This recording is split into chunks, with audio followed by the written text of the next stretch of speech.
iRacing is out of their gourd when it comes to extracting money from its membership.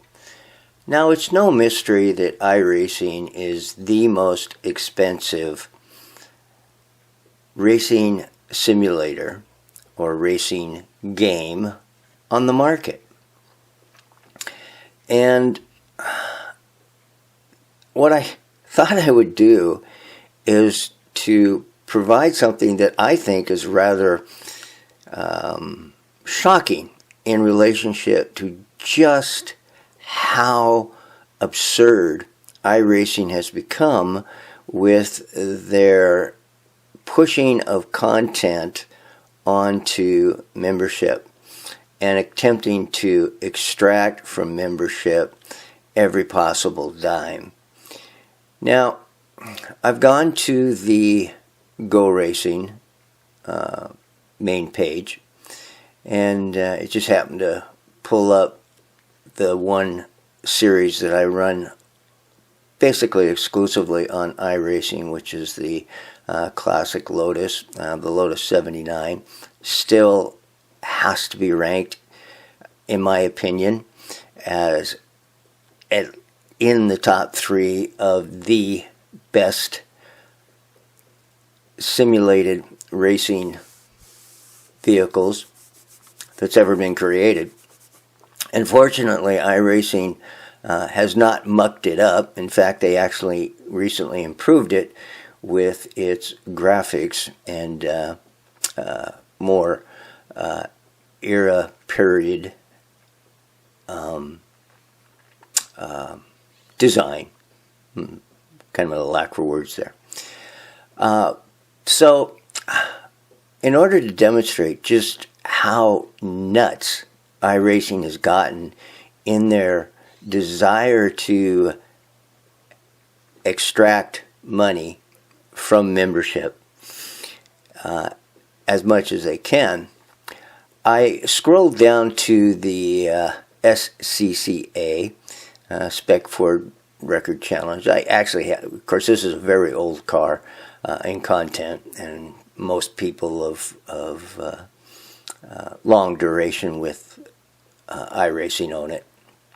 And notice that it says updates required, and it says I have to update content before using the iRacing service. And I says, well, sure, I like to keep my content updated, so I'm going to click on it. Ta-da! Spec Racer Ford Challenge. And of course down here is the update. Now watch what happens when I click the update. Up pops optional updates. Now, why am I showing you this? Watch this.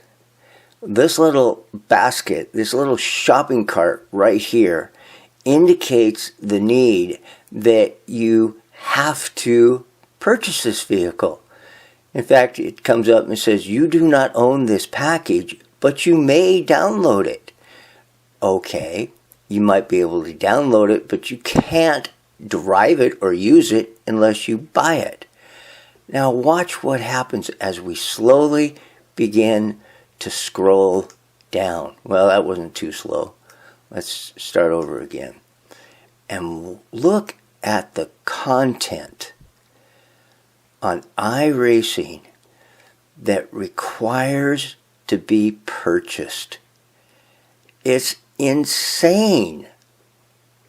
Vehicle after vehicle after vehicle after vehicle after vehicle. It's just nuts. And it just is astounding how iRacing has gone down the rabbit hole of wanting to force membership in multiple ways to get you to buy content. Now, fortunately, it is, I'll click off this, it is true that you can minimize your cost, or certainly reduce your cost, if you select one series or maybe 2 series, and you exclusively run just that series. And in my case, as I previously mentioned, it's the Lotus 79 that I run. And that's good. I mean, that's a good thing where you can significantly minimize your cost of being a member in iRacing if you run 1 or 2 series exclusively. But of course, in order to do that, you're going to have to purchase all of the tracks that that series runs on. So you're still going to have hundreds of dollars of outlay just to be able to run 1 series. Of course, once you've done that, then it's relatively inexpensive to do. I'm going to do another video, and I'm going to show how I even further minimize my cost for being able to run a series and significantly reduce my cost of iRacing.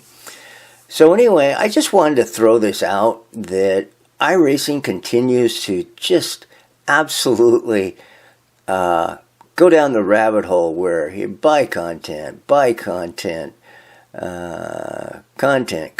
requires content. And the thing about that, the content, it's just not the vehicle. Remember, it's also the tracks that in order to run a series, you're going to have to buy the tracks. You want an eye-opener? Look at all the tracks you need to buy to run the NASCAR series. It's hundreds of dollars. Anyway, in my opinion, iRacing is out of their gourd at this point in the platform, just because of the way that they demand such cars. And of course, you know, the offset to this is Automobilista 2, where you can go out and you can spend $40-45 and buy that and get 80-some cars and I don't know, 60-some tracks for $45. You can't even buy a year subscription to iRacing for $45. So, anyway, been a while since I've lambasted iRacing on its cost, so I just thought I'd throw that up there because it just got triggered when I went to update the SCCA. So, hey, there you go, guys. May all your sim racing pursuits be enjoyable. We'll see you next time. This is Sim Racer.